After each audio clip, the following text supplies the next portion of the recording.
Israel में हालात और बिगड़े हमास आतंकियों के हमले में अब तक 900 इजरायलियों की मौत, 2600 जख्मी।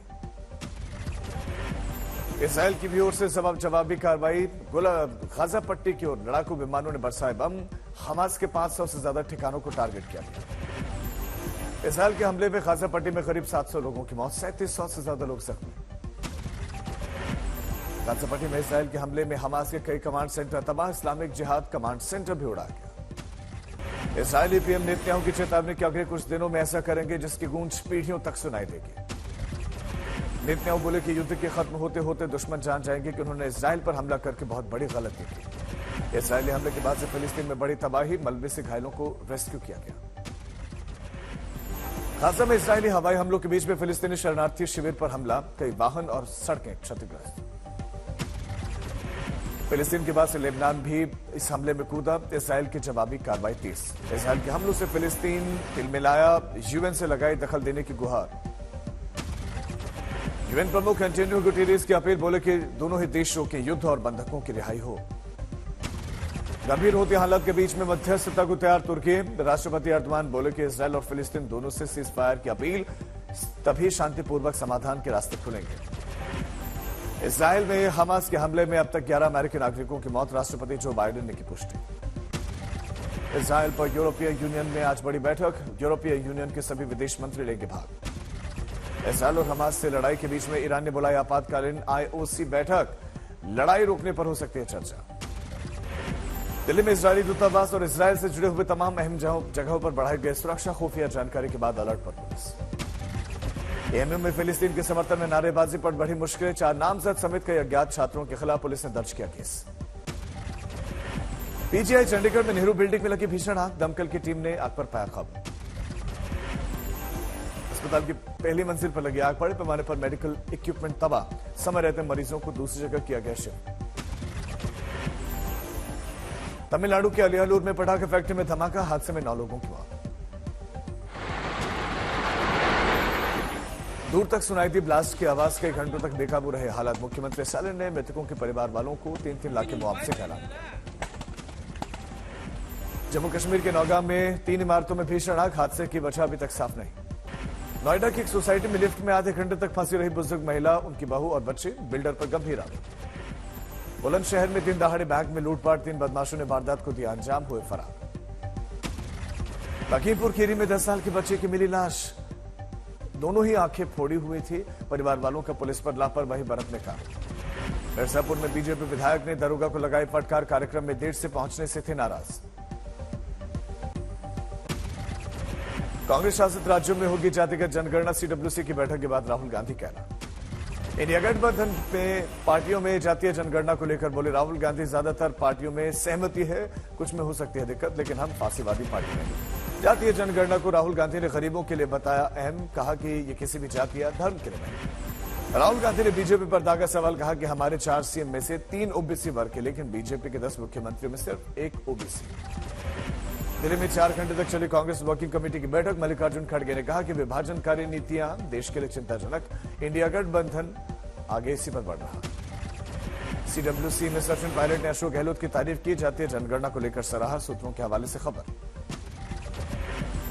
सचिन पायलट के बयान की जातीय जनगणना से राजस्थान चुनाव में मिलेगा फायदा, चुनाव जीतेंगे। केंद्रीय मंत्री धर्मेंद्र प्रधान ने कांग्रेस पर साधा निशाना, बोले जातीय जनगणना की आड़ में आज से समाज को बांटने का कर रहे हैं काम, राजनीतिक नीतियां सीख रहे हैं। राहुल गांधी से धर्मेंद्र प्रधान ने किया सवाल, पूछा कि जब दशकों से कांग्रेस सत्ता में थी तब उन्होंने जातिगत जनगणना क्यों नहीं करवाई। आज मध्य प्रदेश के दौरे पर राहुल गांधी शहडोल में करेंगे चुनावी सभा। चुनावी बिगुल बजते ही 3 राज्यों के लिए बीजेपी ने जारी की उम्मीदवारों की सूची, मध्य प्रदेश के बुधनी में वहीं से चुनाव लड़ेंगे शिवराज सिंह चौहान। एमपी में बीजेपी ने जारी की 4थी सूची, गृहमंत्री नरोत्तम मिश्रा को दतिया से मिला टिकट। राजस्थान में बीजेपी ने जारी की 41 उम्मीदवारों की सूची, राज्यवर्धन सिंह राठौर, दिया कुमारी समेत 7 सांसदों को दिया गया विधानसभा का टिकट। छत्तीसगढ़ के लिए बीजेपी ने दूसरी लिस्ट में 64 उम्मीदवारों के नामों का ऐलान किया, राजनांदगांव से रमन सिंह लड़ेंगे चुनाव। छत्तीसगढ़ में बीजेपी ने 3 सांसदों को दिया टिकट, सांसद और केंद्रीय राज्य मंत्री रेणुका सिंह को भरतपुर सोनहत से मैदान में उतारा गया। तेलंगाना में कुल 119 विधानसभा सीटों पर भी एक ही चरण में होगा मतदान, 30 नवंबर को डाले जाएंगे वोट। 3 दिसंबर को आएंगे सभी 5 राज्यों में हुए विधानसभा चुनाव के नतीजे, मुख्य चुनाव आयुक्त राजीव कुमार ने दी जानकारी। चुनावी तारीखों का ऐलान होते ही मध्य प्रदेश, राजस्थान, छत्तीसगढ़, तेलंगाना और मिजोरम में लागू हुई आचार संहिता। चुनाव आयोग ने बुजुर्ग मतदाताओं के लोकतंत्र के इस महापर्व में 100% साझेदारी सुनिश्चित करने की कोशिश की। बुजुर्गों को घर से ही मतदान की सुविधा रहेगी। चुनाव आयोग का प्रावधान 31 अक्टूबर तक सभी पार्टियों को देनी होगी अपने चंदे की जानकारी। बीजेपी अध्यक्ष जेपी नड्डा चुनावों की तारीखों के ऐलान के से उत्साहित, किया दावा कि सभी 5 राज्यों में बीजेपी बहुमत से बनाएगी सरकार। चुनाव की तारीखें घोषित होने पर कांग्रेस अध्यक्ष मल्लिकार्जुन खड़गे ने किया ट्वीट कि ये बीजेपी की विदाई का उद्घोष।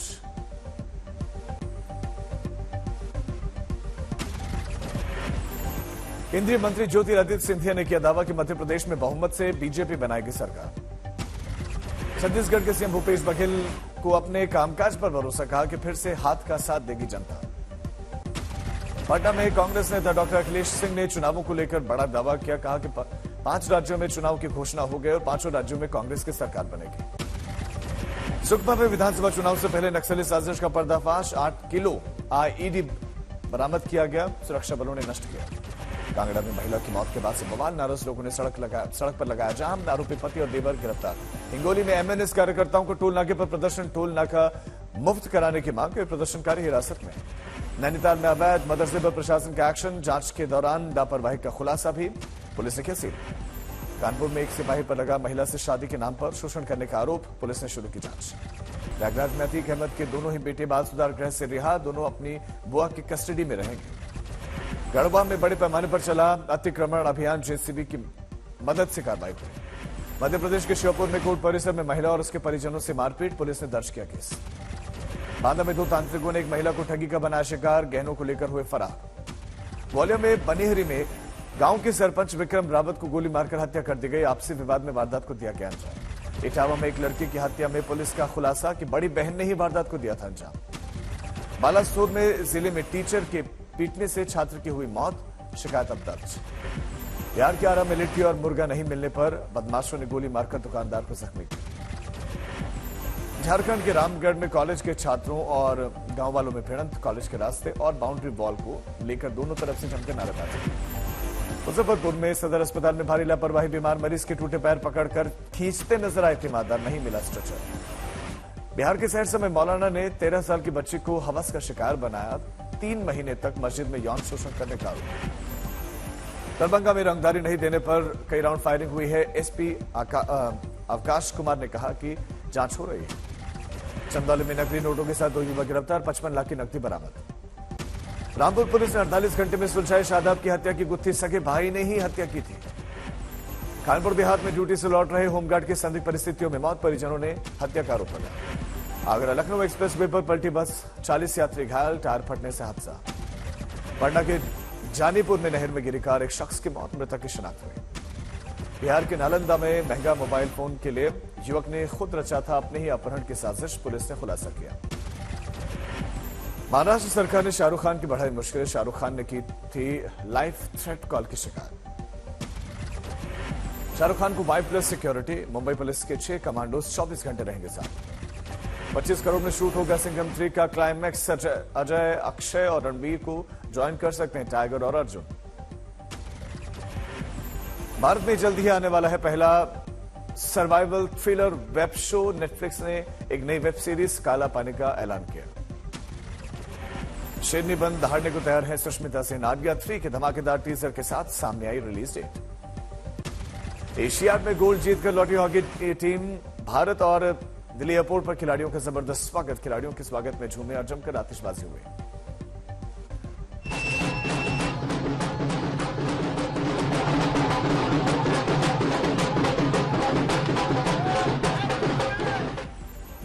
एशियन गेम्स के खिलाड़ियों को शाम 4:30 बजे मेजर ध्यानचंद स्टेडियम में उनसे मिलेंगे पीएम मोदी।